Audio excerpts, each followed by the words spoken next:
और भी different different तरीके होते हैं, वो सब देखेंगे बाद में। देन अपना कलर बता रहे होते हैं। बॉर्डर कोलैप्स करना, कोलैप्स देंगे जैसे कि वो डबल बॉर्डर ना बने। इसको एक बार चलाते हैं और ये यहाँ पे टेबल बन गई है।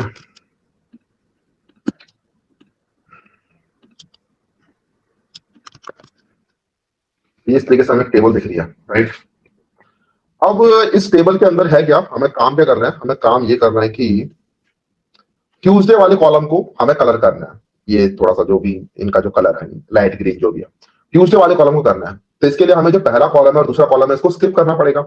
हमें पता है कॉल ग्रुप यहाँ पे काम करेगा, ठीक है। कॉल ग्रुप का किसका डाउट भी था, कॉल ग्रुप यहाँ पे काम करेगा। देखते हैं कॉल ग्रुप कैसे काम करेगा। तो मैं आऊंगा यहाँ पर टेबल में, सबसे ऊपर ही बता दूंगा कॉल ग्रुप।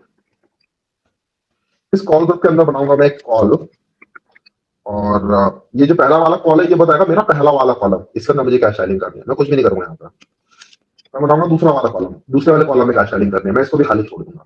या तो आप ये कर सकते हो कि दो कॉलम बना लिया, या फिर एक कॉलम के अंदर आप लोग लिख सकते हो स्पैन, स्पैन इक्वल्स टू 2। इसका मतलब दो कॉलम्स के अंदर क्या स्टाइलिंग करने वाला हूं मैं इसको खाली छोड़ दूंगा, क्योंकि मैं पहले दो कॉलम्स के अंदर कुछ स्टाइलिंग नहीं करना चाहता। उसके बाद मैं थर्ड कॉलम के अंदर स्टाइलिंग करना चाहता हूँ, और स्टाइलिंग के लिए हम लगाते हैं इनलाइन प्रॉपर्टी सीएसएस की। और इसके लिए हम यहाँ पे लिखते हैं बैकग्राउंड कलर और लेट्स से लाइट ग्रीन। अब देखोगे यहाँ पे वो लाइट ग्रीन कलर आ गया है। ये लाइट ग्रीन कलर इस वाले कॉलम में क्यों आया, क्योंकि हमने पहले वाले दो कॉलम्स को खाली छोड़ दिया है, ठीक है। यहाँ पर कॉल स्पैन 2 जो है ये पहले दो कॉलम का ख्याल रख रहा है, इनके अंदर हमने कोई भी स्टाइलिंग नहीं की, तो अपने आप ही हम थर्ड कॉलम पे आ गए। अब इसके बाद और क्या है कि अगर आप यहाँ देखोगे कि वेंसडे वाला खाली है, उसके बाद थर्सडे के अंदर कुछ स्टाइलिंग हो रखी है। तो हम एक काम करते हैं, वेंसडे वाले को खाली करने के लिए अगेन एक खाली कॉलम बनाएंगे, तो वेंसडे वाला खाली हो गया। उसके बाद थर्सडे वाले कॉलम के अंदर हम स्टाइलिंग कर देते हैं। यहाँ पर ऐसा करते हैं, इसका स्टाइल कर देते हैं बैकग्राउंड कलर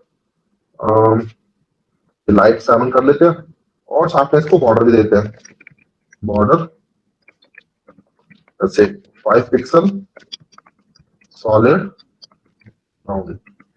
इसको मैंने दो चीजें दी स्टाइल के अंदर, इसको मैंने बैकग्राउंड कलर भी दिया, फिर सेमीकोलन लगा के मैंने ये भी दिया। ये सब हम पढ़ रहे हैं सीएसएस के अंदर, तो समझ नहीं आया तो डोंट वरी, बस ये सीएसएस की प्रॉपर्टीज होते हैं कुछ। तो आपका वो वाली चीज भी इसके अंदर हो गई, ठीक है, कि वेंसडे छोड़ के थर्सडे के अंदर वाली कलरिंग हो गई, और फिर ये बॉर्डर भी लग गया।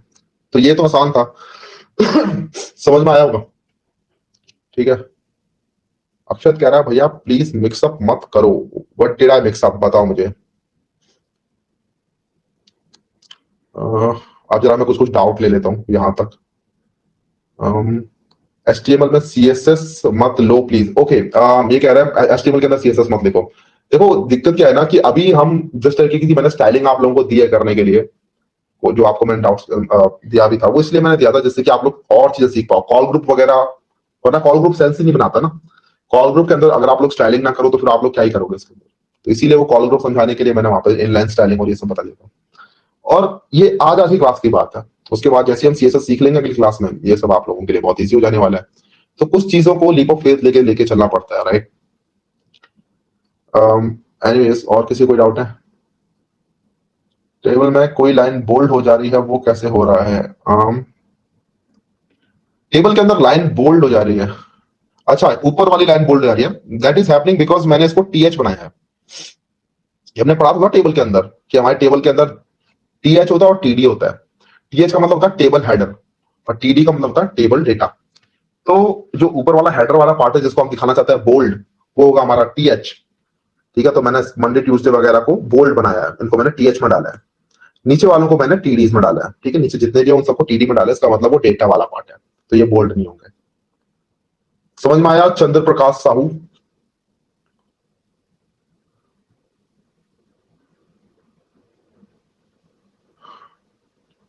ठीक है, और कोई टेबल के अंदर कोई इश्यू है? ठीक है, यहाँ वहां के जो डाउट है वो तो मैं देख लूंगा। कॉल ग्रुप फिर से समझा दीजिए भैया, ठीक है। कॉल ग्रुप में एक बार और समझा देता हूँ।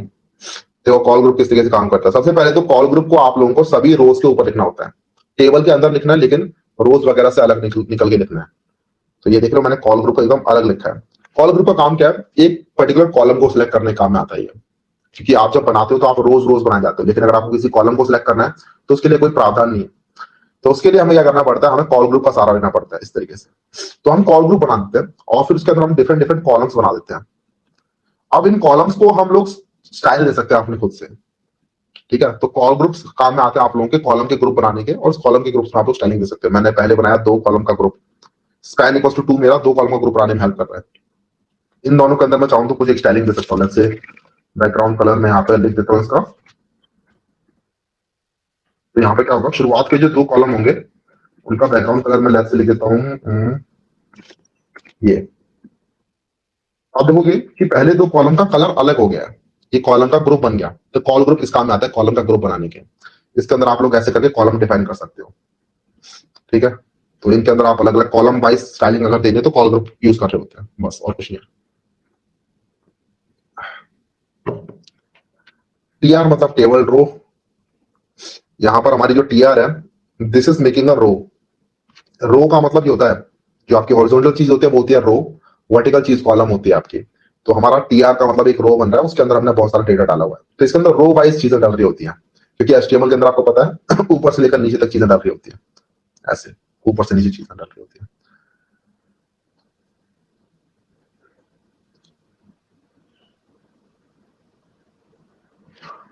How to make first column bold in HTML? Do we need to use B tag for each? अगर आप लोगों को फर्स्ट कॉलम को बोल्ड करना है तो उसके लिए हमें अपने कॉलम में आना पड़ेगा। जैसे सपोज करो ये वाला मेरा कॉलम है और मैं यहाँ पर ये हटा देता हूँ। अच्छा क्वेश्चन है कि अगर मुझे अगर अपना पहला कॉलम बोल्ड करना है तो मैं यहाँ पर कॉलम के अंदर पहला कॉलम सेलेक्ट हो गया मेरा। उसके बाद में स्टाइल में आऊंगा और यहाँ पर मैं अपनी फिर फॉन्ट की चीजों को यूज करूंगा, राइट। मैं यहाँ पे लिखूंगा फॉन्ट वेट। लेकिन ये फॉन्ट वेट आपको पता चलेगा जब हम सीख लेंगे फॉन्ट वेट के बारे में, राइट। अब यहाँ पर देखोगे आपका फॉन्ट वेट प्रॉपर्टी डली नहीं, कॉलम आई थिंक इस फॉन्ट के अंदर बोल्ड नहीं होता हो, मे बी बोल्डर 400 तो नॉर्मल होता है, 900 खैर काम नहीं कर रहा है। फॉन्ट के अंदर बोल्ड नहीं है, ऐसा हो सकता है।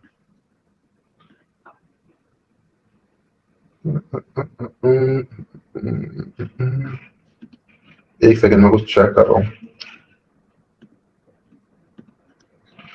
फॉन्ट वेट बोल्ड नहीं हुआ, फॉन्ट स्टाइल अगर मैं इटैलिक करूं तो वो भी नहीं काम करेगा, कुछ इश्यू है। बैकग्राउंड कलर रेड करेंगे तो वो हो जा रहा है। फॉन्ट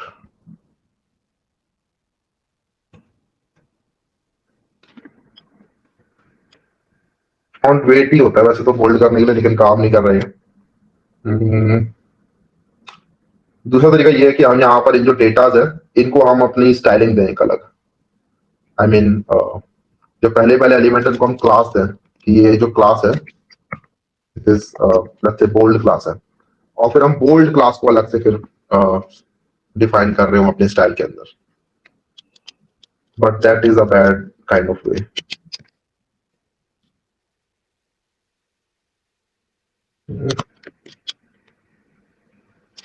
देखना पड़ेगा ये क्या इशू है।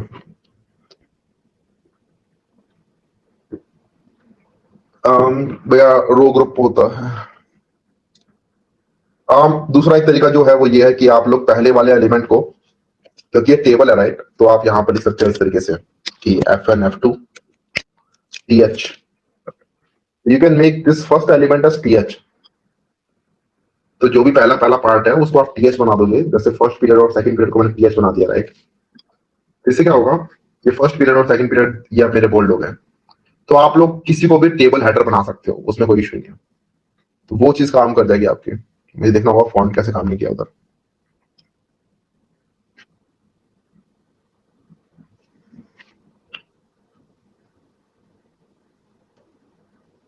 भैया रिस्पॉन्सिव गैलरी बताओ। हाँ बिल्कुल बनाएंगे, अभी रुक जाओ धीरे धीरे करके। ठीक है, आई थिंक टेबल के अंदर ज्यादा कुछ नहीं है। नेक्स्ट हमारा जो डाउट है वो है ये,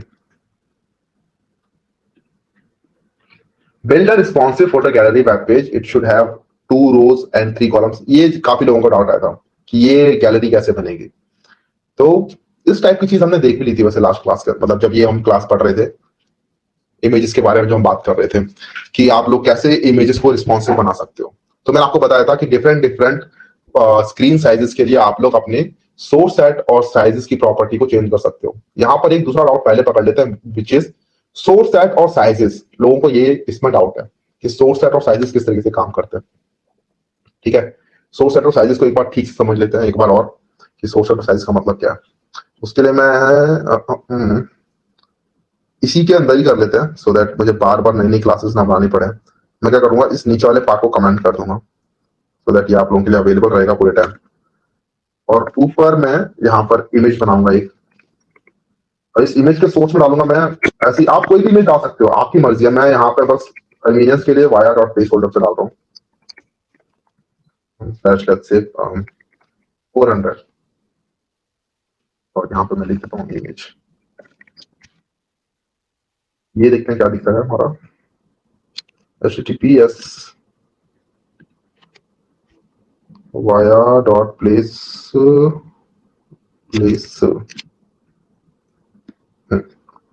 ये हमारी ये इमेज दिख रही है। इसको मैं यहाँ पे ओपन ना करने की बजाय फायरफॉक्स में ओपन करूंगा। कुछ लोगों का ये चल नहीं रहा था, कुछ लोग एकदम सही कोड कर रहे थे लेकिन फिर भी नहीं चल रहा था। रीजन भी जो हमारा क्रोम ब्राउजर है ये थोड़ा ऑप्टिमाइजेशन कर रहा होता है खुद से। ठीक है, ये क्या बोलता है कि अगर कैशे के अंदर ऑलरेडी एक इमेज पड़ी हुई है जो कि हायर क्वालिटी की है, तो उसी इमेज को लोड कर देते हैं। क्यों दूसरी इमेज को लोड किया जाए, तो वो कैशे में से उठा रहा होता है इमेजेस को। फायरफॉक्स लेकिन डेवलपमेंट के मामले में बहुत अच्छा टूल है, बहुत अच्छा ब्राउजर है। तो आप देखोगे जो काफी सीजन ब्राउजर डेवलपर्स होते हैं वो फायरफॉक्स यूज कर रहे होते हैं मोस्ट ऑफ द टाइम। ठीक है, क्योंकि इसके अंदर आपकी चीजें बहुत अच्छे से काम कर रही होती है और आपका डेवलपमेंट के लिए बहुत सही टूल है ये। मैं इसको नीचे जाता हूँ, इस पर क्लिक करेंगे हम इस वाले बटन पर, आई थिंक दिख रहा होगा सबको।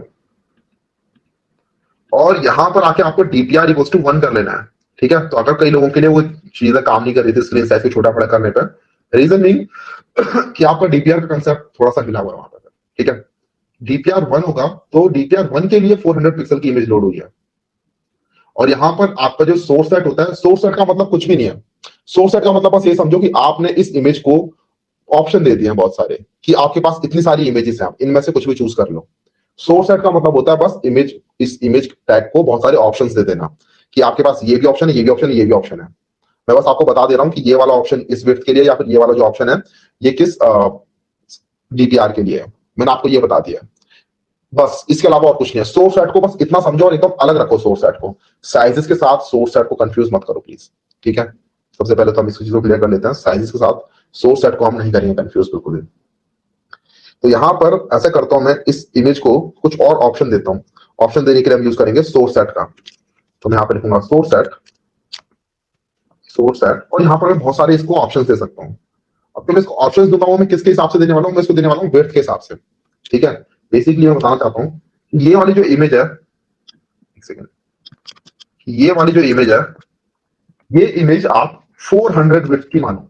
ठीक है, या फिर इसको एक तरीके से समझ सकते हैं कि जब आपकी डिस्प्ले साइज 400 विड्थ हो तो आपको इस इमेज को लोड करना है।